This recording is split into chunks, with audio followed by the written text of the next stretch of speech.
will be talagang napakabigat na traffic ang pagdadaanan. No? So ibinaba natin sa Agoo para doon tayo magsisimula. We ended up with about 160 kilometers. Isa pa, pag dinagdag mo, yung 42 kilometers, that's about 202 kilometers. Bawal yun. Hindi natin pwedeng itakbo ang karera ng ganon kalayo. More than 200 kilometers. Or 199, that will be the maximum.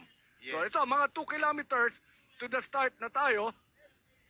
Medyo ito, maganda-ganda na ang warm-up ng mga muscles, no? Ang leg muscles ng ating mga siklista dito. Nagre-ready na rin ang ating mga komisar. Ito na, mamaya-maya, mararamdaman na natin ang off the saddle. Tatayo na ng bahagya ang ating mga siklista. Makikita natin ang acceleration mamaya-maya lang. Yes, Coach. At bukod nga sa individual honors na kung saan ang magkakampyon ay bibigyan ng mga parangal and cash na 500,000, meron din talagang pinaglalabanan itong ating mga kupunan. Ito yung 1 million top prize, no, bilang top team sa ating Tour of Luzon. At nangunguna sa ngayon ang, eto Coach, surprise ito Malaysia Pro Cycling Team, no?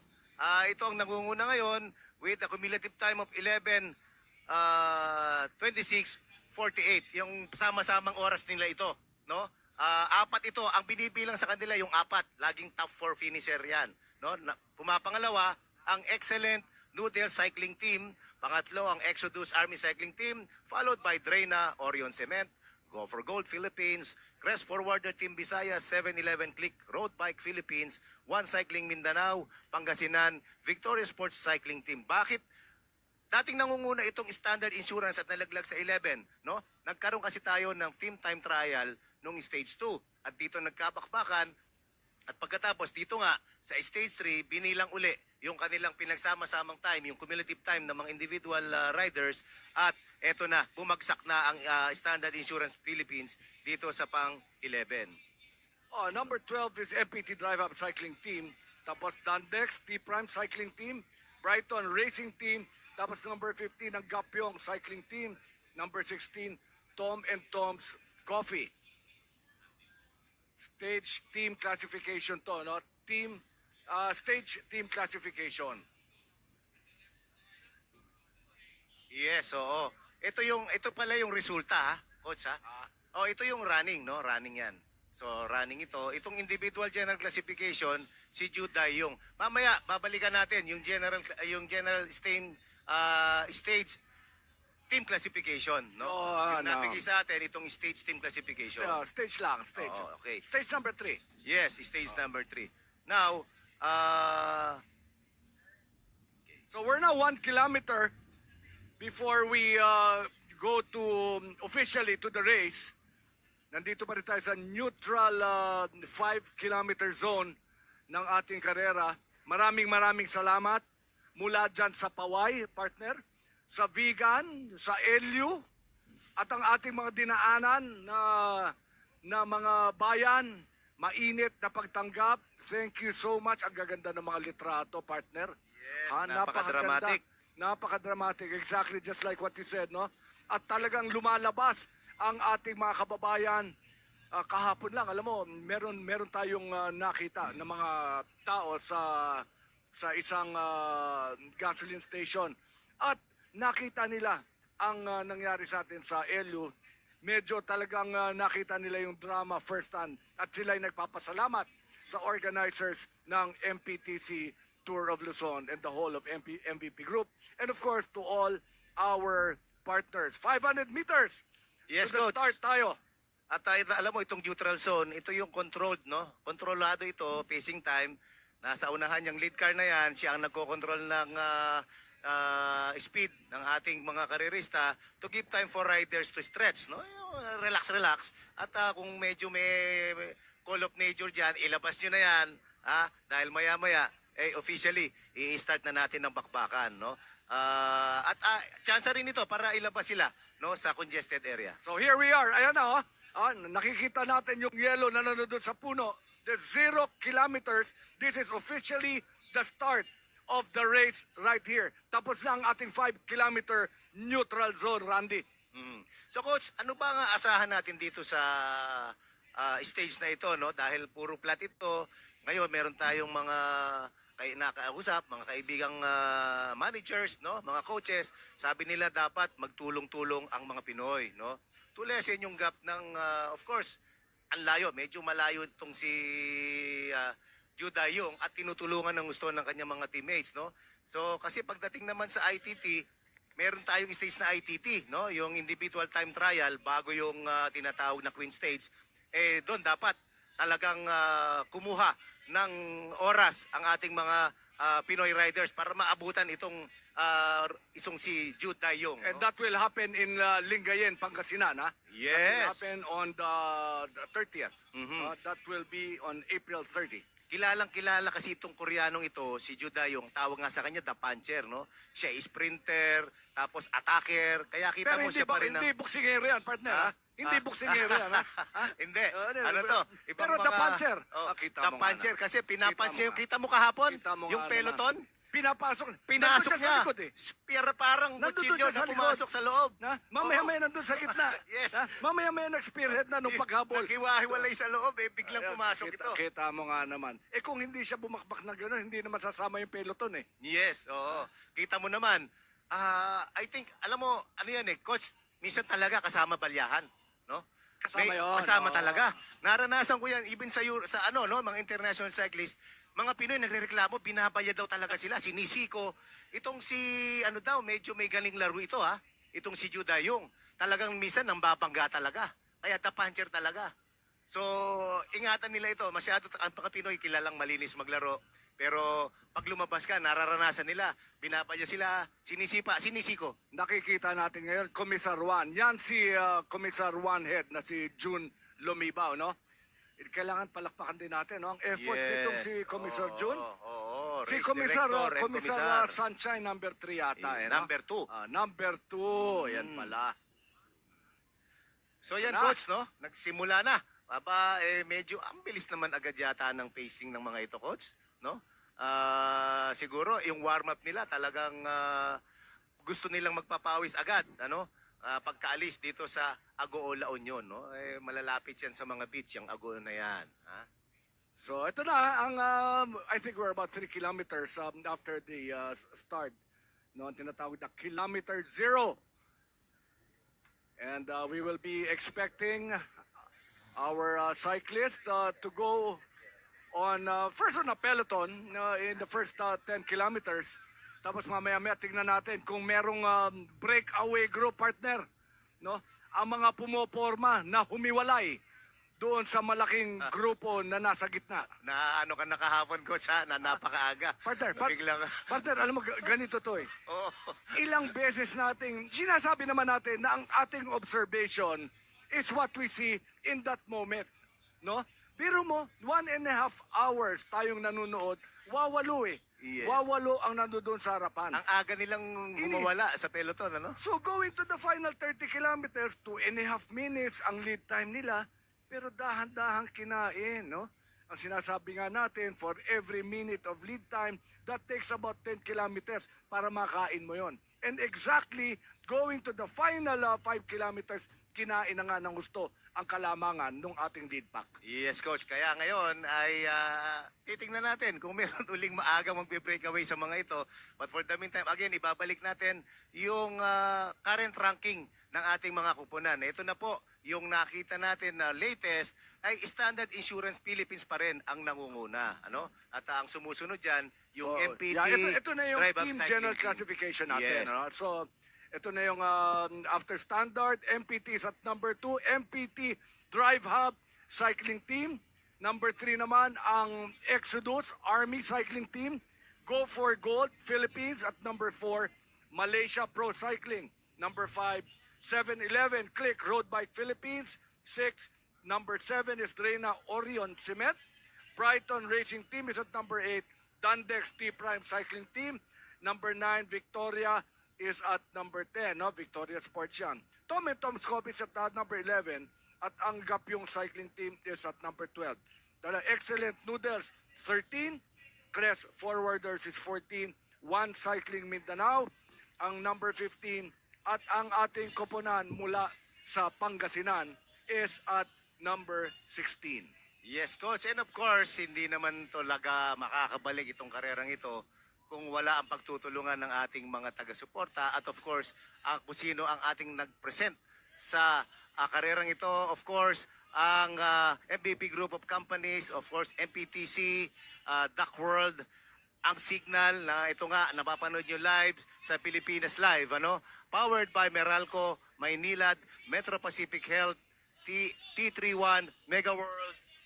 Oh, nandiyan din ang Lanco, ang MWell, PLDT, ang Smart in partnership with Cardinal Santos Medical Center, ang Go21 Logistics, ang Dongfang Motors, ang OOH, ang DOOH, ano, out of home, PSS Lai, ang Unilab, Huawei, Toyota, Microtel, Gatorade, Drive Hub, R33 Cars, Ciclovia, Homestretch, endorsed by Field Cycling, at BCDA, of course, ang MVP Sports Foundation, and we are powered by Clean Fuel and Caltex. And Coach, right now, nakaka-4 na kilometro na ang ating mga riders at 11 kilometers away from Rosario, no, sa Pangasinan. Kaya abangan po natin yan. Ang ating mga karerista, mga kababayan, sigaw po tayo sa ating mga karista, i-cheer po natin sila, especially yung ating mga batang Pangasinan na riders, napakarami po niyan. Bantayan po natin yan, mga kaibigan. Alam mo, pag pinag-uusapan natin ng Rosario, dyan natatapos ang haba ng mga highway natin, ano? So pagdating dyan, alam mong malapit ka na sa Baguio, malapit ka na sa La Union. That is a very, very busy zone. So ang Rosario, mamaya-maya makikita natin na talagang puro national road ang ating mga dadaanan. The people are all out. They're out of their homes. Our cycling fans are really very, very excited. I really felt it yesterday kasamang Randy. Ako'y sobrang natuwa dun sa pasasalamat ng ating mga kababayan. We don't mind going to the side, not traveling, just to be able to witness the return of the MPTC Tour of Luzon. Yes, Coach, talagang napakainit ng pagtanggap ng ating mga kababayan, especially kapag dumadaan ng ating mga karista, may nagsasaboy ng tubig. Huwag lamang po ninyong isasama yung mga lalagyan. Masakit yun, masakit Meron yun. pa akong nakita, parang mistulang yung mga ginagamit natin sa probinsya na mga parang yung kung saan tayo ay Tabo. Kayo na po mahula, mga kaibigan. Ako rin ay nakikiusap, ano? Na pag dumadaan ang karera, wag na ho kayong magmamadali, no? Dahil do dyan nag-uumpisa ang mga aksidente, no? Ang ating mga kababayan na maaring nagko-cross ng kalye going to the other side.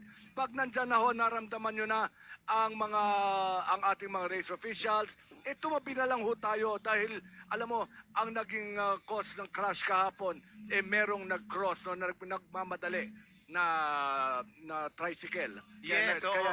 Yung kulay berde pa, nakitang-kita ko pa yun. Kanya nagkatamaan. No? Kawawa naman ang ating mga siklista. Ayan, 4 ang talagang nadala sa hospital because of that incident. Yes, buti naman nasa stable condition na sila. Yun nga lang, apektado na ang kanilang pagkarera dito. Katulad ni Jun Ray Navarra, hindi na siya pinag-start ni Coach Reinhard Gorantes. Ano? At itong ang karerang ito, again, ito po ay 168.76 kilometers from Agoo to Clark. No? Karamihan pong dadaanan yan is via MacArthur Highway. Kaya kayo pong nandyan sa kalye na yan, sa highway na yan, abang-abangan po ninyo at i-announce po natin kapag malalapit ng ating mga karerista. Kasamang Randy, ang pasasalamat natin, Secretary John Vic Remulla, no? Dahil talaga namang alam mo, nakakuha tayo ng memo of support, no, mula kay Secretary Remulla, telling all the LGUs and of course our Philippine National Police to give full support to the revival of the Tour of Luzon, no? And of course, our PNP Chief Marbil, maraming salamat, sir. Alam mo, talagang pinuntahan namin, no, Oo, ang ating ayan, ikwento mo nga, Coach. ang Paano? ating mga magigiting na Gaano mga ba? opisyales para makakuha ng basbas at masabing ituloy nyo yan, maganda yan para sa bayan. Eto, Coach, no, para sa inside stories, no, paano ba natin hinahanda ang mga daan, no, para mas ligtas sa ating mga karerista? Paano nyo ba hinahanda ang daan? Paano ang coordination nyo sa mga otoridad, ano, para maging ligtas, maaliwalas, at talagang pwedeng ipakita ng ating mga riders ang kanilang galing? Of course, nagsisimula doon sa inyong ginagawa, no, kasamang Randy, no, na the route team will have to make sure na talagang ang mga dinadaanan natin is maganda ang kalye, no, na hindi magkakawasakan ng gulong. Dahil unang-una, alam natin, these are road bikes, no? Hindi mountain bike to. So, hindi talaga pwede sa mga rough road to mga to. Doon nagkakaroon ng problema pag malupit na malupit ang nagiging kalye. And number two, after that, we have already established the road that we're going to be passing through. Doon na tayo kumakatok sa mga mayor. Yes, Ang mga oo. mayor naman, sila naman ang nagsasabi sa ating pulisya, tara, suportahan natin ang pagbabalik ng Tour of Luzon. Kaya nga, Coach, again, tinatawagan natin ang ating mga kababayan, yung mga nasa kalye pa rin, no? Whether you are a driver, you are a commuter, you are a vendor, medyo pagka pumalapit yung karera, medyo pagbigyan po muna natin ng ating mga riders, especially dyan po, ano, sa yung paglapas ng Agota, lumabas na nga po tayo, papunta sa Rosario, Urdaneta City, dadaan po tayo dyan, Rosales, Tarlac City, Capas, all the way dito sa Philinbest Mimosa, Acacia Drive, finish. Kita mo naman kung gaano katindi yung coordination, no, ang ating ginawa sa ating mga kapulisan. So special shout out really, no, hanggang kagabi 9:30 we had a special coordination meeting with the provincial office of the Philippine National Police dito sa ating riyon, mga dadaanan nating Tarlac at Pampanga. And we're just really very, very happy that they are also as excited as we are in doing their share for Philippine cycling, Randy. Yes, kaya nga po, Miss, kami rin po ay humihingi rin naman ng paumanhin, no, sa ilang motorista na medyo naabala. Meron din, no? Meron din naman merong talaga, ganyan no? na maaabala po talaga. At kung kaya nga po ina-announce po namin ay para hindi na po kayo dumaan sa ruta na yon na makakasalubong or makakasabay nyo ang ating mga riders dahil pahihintuin po kayo ng ating mga otoridad. Meron din naman tayong kaibigan na nagtatanong, no? Eksakto, siya'y papunta sa La Union kahapon. Sinasabi niya sa akin, saan ba dadaan yan? Medyo mataas ang boses. Sabi ko, wag ka na doon dumaan, doon kami dadaan. Hindi nga, kaya nga ako nagtatanong, dahil nga gusto ko makita. Yun naman pala. Sabi ko, bakit ka nagagalit? Yun naman pala. Oh. So we're 13 minutes and 25 seconds into the race from kilometer 0.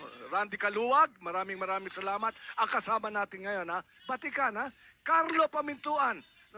Alam mo, ang call time natin dito ay alas 7. Ha? Gumising si Carlo 6:50. 6:50. Nandito na siya, 10 Ano yan, minutos. Coach? Nakakainis. Ano yan? Kabalin yan. Oh, Kaya yan, kita mo yan, naman, yan. poging-pogi, gwapong-gwapo. Mukhang naghilamos lang. Naghilamos lang. Nandito na siya. Napakasipag. Kahit sa ang sport, Shout out makikita po. natin. Ha? Yeah. Shoutout po sa ating mga kabalin, ano?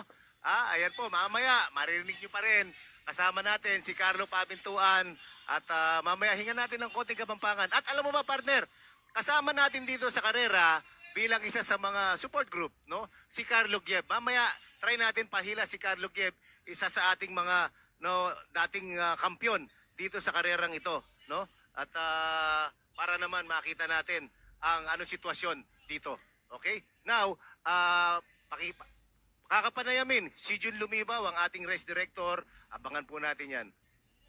For Agoto Clark, we start doon sa iconic Eagle of the North. The Eagle of the North is the entry to the Marcos Highway climb or road towards Baguio City. But we will make it as an iconic start kasi at sa stage 8 we will be awarding the Eagle of the Mountain again. So Eagle of the North, we go out to Marcos Highway and then just like in the other stages, merong first 5 kilometers at least of the neutral zone. Ibig sabihin nun, hindi pa kaagad siya pukpukan. The race not fully officially started until the zero start, which is just a few kilometers outside of Agoo proper. We go northbound after Agoo, and then towards Rosario, which is very familiar to all of us, Rosario is the gateway to Baguio via Quezon. And then up towards Pangasinan, we go to Quezon, Pangasinan, then Binalonan, and then Puerto Rubio, all ang MacArthur Highway. And all straight pa rin yan. Kasi the MacArthur Highway was built to slice through as much as possible a straight line across the whole island, the whole country. So, with Quezon, Binalonan, Puerto Rubio, then Ordaneta, then we hit Carmen in Rosales, Pangasinan, then we